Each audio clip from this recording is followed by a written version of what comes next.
আসসালামু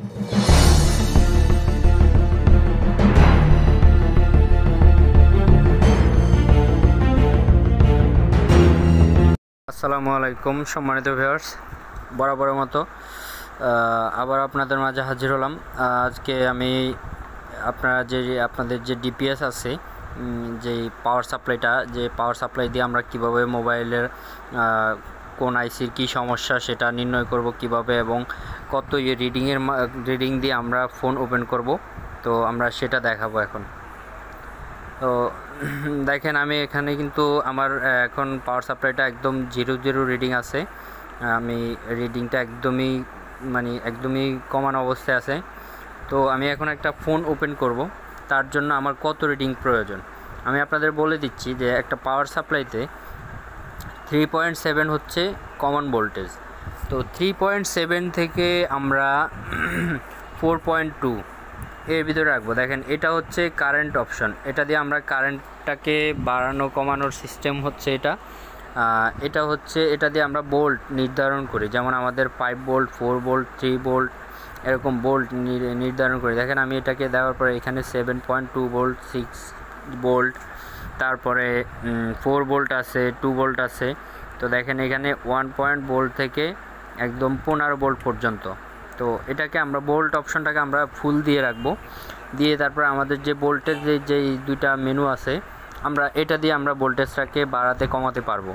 তো এখন আমি এখানে এটা দিয়ে আমরা কিন্তু একদম আস্তে আস্তে আমরা ভোল্টেজটাকে কমাইতে পারি, বাড়াইতে পারি, আর এটা দিয়ে একটু দ্রুত বাড়ে। তো আমি এটা দিয়ে এখন বাড়াচ্ছি, আমি ওইটাকে ফুল দিয়ে রাখছি। তো এটা দিয়ে আমি বাড়াবো, 3.7 দেবো। 3.7 হচ্ছে আমাদের কমন ভোল্টেজ। এই ভোল্টেজটা হচ্ছে কমন, যেটা দিয়ে আমরা আমাদের বার ফোনগুলো অ্যাভেলেবেল ওপেন হয়।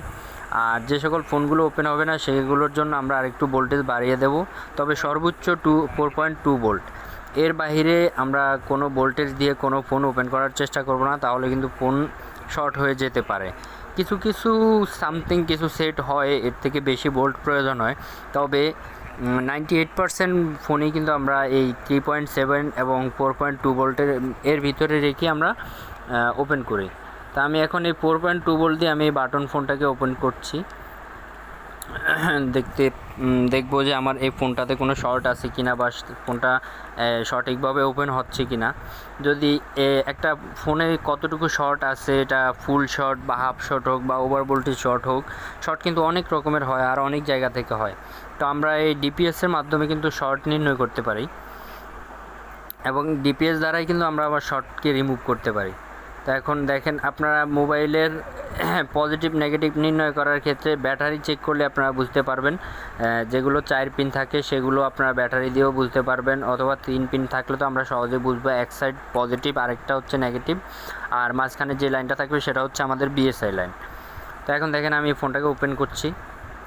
দেখেন, এখানে 3, 4, 5, 8, 10, 9 এরকম রিডিং দেখে আমার ফোনটা ওপেন হয়ে গেছে। এই ফোনটা কিন্তু একদম সম্পূর্ণ ভালো আছে, এটাতে কোনো শর্ট নেই। 1% শর্টও নেই। শর্ট নেই কীভাবে বুঝবো সেটাও আমি দেখাবো।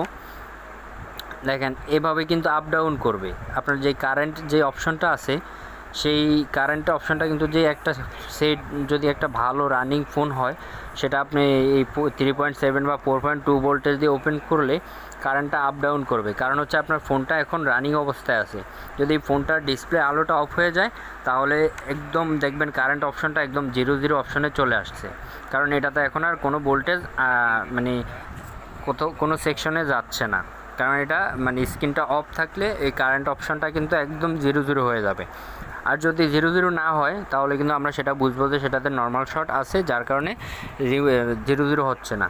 তো এখন আমি আরেকটা ফোন দিয়ে আপনাদের দেখাচ্ছি। দেখেন, এই ফোনটা আমি এটাকে ওপেন করব। ঠিক 3.4 ভোল্ট দিয়ে আগেরটাকে করছি, আমি এটাকে 3.8 দিলাম। তো দেখেন, আমি 3.8 দিয়ে কিন্তু আমি মোবাইলটাকে ইনশাল্লাহ ওপেন করতে পারবো। কারণ আমি বলছিলাম যে 3.7 হচ্ছে কমন ভোল্ট। 3.7 দিয়ে বা 4.2 দিয়ে এর ভিতরে যেই কোনো রিডিং দিয়ে আমরা ভোল্টেজ দিয়ে আমরা ফোন ওপেন করতে পারবো। দেখেন এই লাগানোর পর কিন্তু আমার কারেন্ট অপশনে কোনো রিডিং আসে না, তার মানে আমার এই সেটটাতে এখন কোনো শর্ট বোঝা যাচ্ছে না, ছুটে গেছে। আমি লাইনটাকে আবার লাগাচ্ছি। এখন এভাবে যদি অনেক ফোন যদি শর্ট থাকে তাহলে এভাবে লাগালেও কিন্তু আমাদের সেটা মানে ডিপিএস থেকে একটা কন্টিনিউটি আসবে, অথবা এই কারেন্ট অপশনে কিছু রিডিং দেখাবে অতিরিক্ত। দেখেন এটাতে কিন্তু সামথিং শর্ট আছে যেটাতে কোনো প্রবলেম হবে না। আর দেখেন আমি এখন এটাকে ওপেন করছি, এই যে দেখেন কারেন্ট অপশন কিন্তু 17, 18, 19, 20 ওইটা কিন্তু সেটটা রানিং হয়ে গেছে, সেট ওপেন হয়ে গেছে। এই যে 12, 14, 15, 17 এই রিডিংটা কিন্তু আমাদের সিপিইউ দেয়, ঠিক আছে। এই রিডিংটা কিন্তু আমাদের সিপিইউ দিয়েই কিন্তু আমাদের সেটটাকে রান করে দেয়। এখন দেখেন আমার ফোনটা ওপেন হয়ে গেছে। আমি এটা দিয়ে দেখাবো যে এটার স্ক্রিন অফ হলে আমাদের মিটারটার যে কারেন্ট অপশনটা সেটা 0 হয় কি না। দেখেন এটা কিন্তু আমি যে স্ক্রিনটা ফোন আমার ওপেন আছে, কিন্তু আমি স্ক্রিনটা অফ করার কারণে একদম 0 অপশন চলে আসছে। তার মানে আমার এটাতে কোনো শর্ট নেই। যদি শর্ট থাকতো তাহলে কিন্তু এখানে রিডিং দেখাইতো, কারেন্ট অপশনে রিডিংটা দেখাইতো। এখন আমার এই ফোনটাও কিন্তু একদম সম্পূর্ণ ভালো ক্লিয়ার রানিং, সেজন্য এটা কোনো শর্ট নাই, সেজন্য এখানে কোনো রিডিং দেখায় নাই। হ্যাঁ, তো এখন এই জিনিসটা একটু ভালো করে লক্ষ্য করে রাখেন। যদি আমার এটাতে শর্ট থাকতো, নর্মাল শর্ট থাকলে কিন্তু আমি বুঝতাম যে আমার এটাতে, দেখেন আমি সেটটা যখন ডিসপ্লের আলোটা আবার আনছি আবার রিডিংটা চলে আসছে, তার মানে আমার সেটটা এখন রান আছে। প্রত্যেকটা সেকশনে কিন্তু আমার সেটের যে ভোল্টেজটা, সেই ভোল্টেজটা প্রতিটা সেকশনে যাচ্ছে, পাওয়ার অপশনে বা বিভিন্ন যেই কম্পোনেন্টগুলো আছে কম্পোনেন্টগুলোতে কিন্তু কারেন্টটা গেছে। এখন আমি স্যামসাংয়ের এই মাদারবোর্ডটাকে আমি লাগিয়ে দেখব আমার এই ফোনটাতে কি কোনো সমস্যা আছে বা শর্ট আছে কি না, আমি সেটা লাগালে বুঝবো। এখন দেখেন এটাতে কিন্তু 4টা পিন, ব্যাটারি কানেক্টরের যে পিনটা 4টা পিন। এখন এই 4টা পিনের ক্ষেত্রে আমরা পজিটিভ নেগেটিভ নির্ণয় করার ক্ষেত্রে আমাদের প্রথম স্টেপ হচ্ছে আমরা ব্যাটারিকে ফলো করলেই বুঝতে পারবো যে কোনটা পজিটিভ কোনটা নেগেটিভ, কারণ প্রত্যেকটা ব্যাটারিতে কিন্তু এভাবে পজিটিভ আর নেগেটিভ মানে লোগো দেওয়া থাকে। এখন দেখেন এইভাবে ধরলে আমি এই কর্নারটা পাচ্ছি হলো পজিটিভ, তারপর একটা বাদ দিয়ে আর বাকিটা হচ্ছে নেগেটিভ। একটা জিনিস ফলো রাখেন, পজিটিভ লাইন কিন্তু কখনোই ভিতরে হবে না। 4টা পিন আর 5টা পিনই হোক, পজিটিভটা পাশে থাকবে, তারপরেরটা থাকবে হচ্ছে তারপরেরটা হচ্ছে বিএসআই লাইন থাকবে, তারপরেরটা হচ্ছে নেগেটিভ লাইন থাকবে। এখন দেখেন এটা হচ্ছে নেগেটিভ, তারপরেরটা হচ্ছে বিএসআই লাইন, তারপরেরটা হচ্ছে পজিটিভ। আমরা ওই কর্নারটাকে আমরা আপাতত বাদ দিয়ে দিই, সেটা আমাদের কোনো কাজে আসে না। তো আমরা এই 3টা লাইন পজিটিভ, নেগেটিভ এবং বিএসআই লাইন, এই 3টা লাইন আমাদের ঠিক থাকলে আমাদের সেটা রান হবে। তো আমি এখন পজিটিভের সাথে পজিটিভ লাগাচ্ছি। পজিটিভ হচ্ছে এই পাশেরটা, তারপরে বিএসআই লাইনটা বাদ দিয়ে তারপরেরটা হচ্ছে নেগেটিভ লাইন। আমি এখন লাগাচ্ছি, দেখেন দেখেন এটাতে কিন্তু কোনো শর্ট নাই, যার কারণে এখানে কোনো রিডিং দেখে না। আমিও কিন্তু এই ফোনটাও কিন্তু আমি 3.8 দিয়ে ওপেন করতেছি, আপনারা ফলো করে নিয়ে আমি ফোনটা ওপেন করার সাথে সাথে রিডিং 8, 9 এসে দাঁড়িয়ে রয়েছে। এখন আমি পাওয়ার বাটন প্রেস করছি, এর বেশি আর রিডিং আসে না। তার মানে এখন কি বুঝলেন আমি বলে দিচ্ছি, দেখেন আমি রিডিং একটু বাড়াই দিচ্ছি, কিন্তু আমার ওই কারেন্ট অপশনে 8 কিন্তু আইসা দাঁড়াই রয়েছে আর উঠতেছে না।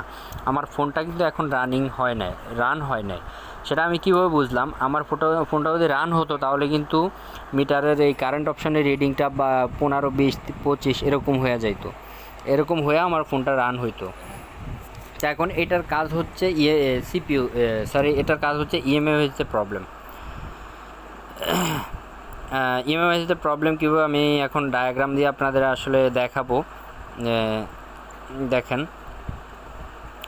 একটা ফোনের আমি ডায়াগ্রাম দিয়ে আপনাদের দেখিয়ে দিচ্ছি। আমরা মূলত 3টা আইসির উপর ডিপেন্ডস করে একটা ফোন রান হয়, পাওয়ার আইসি এবং সিপিইউ এবং হচ্ছে ইএমএমআইসি। আপনাদের অ্যাভেলেবেল আপনারা এখন আমি যে ফোনটা চেক করছি এটাতে কিন্তু রিডিং 8 ছিল, হ্যাঁ 8 রিডিং এসে কিন্তু এটা দাঁড়িয়ে আছে, সেটা আমার রান হয় নাই। তো এটার কারণ কি, এটা আমি সহজ স্টেপে আমি এটা বুঝবো যেটার কারণটা হচ্ছে কি।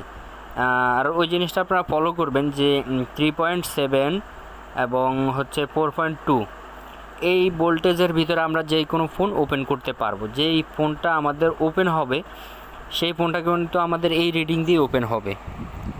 এর থেকে বেশি বা এর থেকে কম রিডিং প্রয়োজন হবে না। তো এখন দেখেন এখানে এই যে 3টা 4টা আমি ফোন আপনাদের ওপেন করে দেখালাম। এখন এই স্যামসাং ফোনটা কিন্তু আমার ওপেন হয় নাই, এটাতে একটা সমস্যা আছে। সমস্যা হলো কি, এটাতে হচ্ছে এমএমএসতে সমস্যা। এমএমএসতে সমস্যা আমি কীভাবে বুঝলাম, আমাদের ফোন, আমরা একটা ফোন যখন ওপেন করব পাওয়ার সাপ্লাই দিয়ে, তখন যদি আমাদের ফোনের রিডিংটা 1 থেকে 5 বা 6 এর ভিতরে যদি আমাদের রিডিংটা এসে দাঁড়িয়ে থাকে আর রিডিং না বাড়ে বা আমাদের সেটটা রান না হয়, তাহলে আমরা প্রথম স্টেপে আমরা পাওয়ার আইসির উপরে ফলো করতে হবে যে এটা পাওয়ার আইসি থেকে পাওয়ারটা ব্যাকআপ দিতে পারতেছে না, এটা পাওয়ারটা সাপ্লাই দিতে পারতেছে না, যার কারণে ফোনটা রান হচ্ছে না। আর দেখা গেছে 5 6 হয়ে গেছে কিন্তু 7 8 9 10 এরকম রিডিং উঠে দাঁড়ায় রয়েছে, তাহলে আমাদের পাওয়ার আইসির কাজ নাই। পাওয়ার আইসি যে রিডিং দেওয়ার কথা সেটা আমরা পেয়েছি।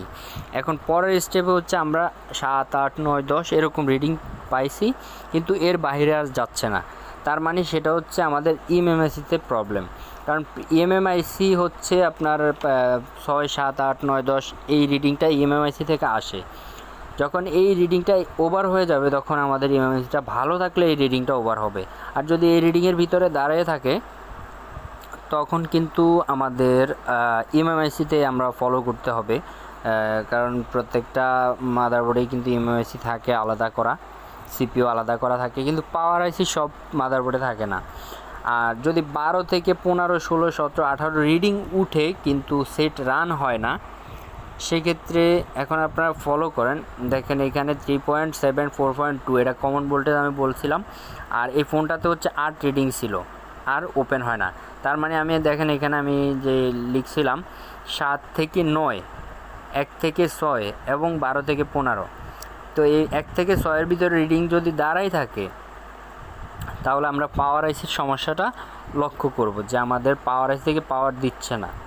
তো আশা করি এটা বুঝতে পারছেন যে 1 থেকে 6 এর ভিতরে যত রিডিং আসা দাঁড়াই থাকবে, 3 4 5 এরকম দাঁড়াই থাকবে, তখন সেটা আমাদের পাওয়ার আইসির সমস্যার কারণে আমাদের রিডিংটা আর উঠতেছে না। তো প্রথম স্টেপে আমাদের পাওয়ার আইসি আলাদা থাকলে আমরা পাওয়ার আইসির উপরে কাজ করে দেখব। আর 7 থেকে 8 9 10 এরকম রিডিং যদি এসে দাঁড়ায় থাকে তাহলে আমাদের ইএমএমআইসিতে প্রবলেম আমরা বুঝতে হবে। কারণ এই স্টেপটাই 3টা স্টেপ আপনারা যদি মনে রাখেন তাহলে যে কোনো ফোনে এভাবে যদি প্রবলেম হয় তাহলে আপনারা অনায়াসে সেটার উপরে লক্ষ্য করে সেটাকে ডিফেন্স করে আপনারা সেটার উপরে কাজ করতে পারবেন। আর 12 থেকে 15 16 17 এর ভিতরে রিডিং দাঁড়ায় থাকলে সিপিইউতে সমস্যা, সেটা আপনারা সিপিইউর উপরে কাজ করে সেটা সমাধান করতে পারবেন। তো আমি এই যেই 3টা অপশন আপনাদের বলছি, এভাবে পাওয়ার আইসি প্রত্যেকটা সেট ওপেন করার ক্ষেত্রে এভাবে 3টা রুল ফলো করবেন। এই 3.7 ভোল্ট অথবা 4.2 ভোল্ট দিয়ে আপনারা ফোন ওপেন করবেন, তাহলে আপনারা বুঝতে পারবেন সমস্যাটা কোথা থেকে হয়েছে। তো আজ এ পর্যন্তই, ভালো থাকবেন সবাই, দেখা হবে অন্য কোনো ভিডিওতে। সে পর্যন্ত আসসালামু আলাইকুম।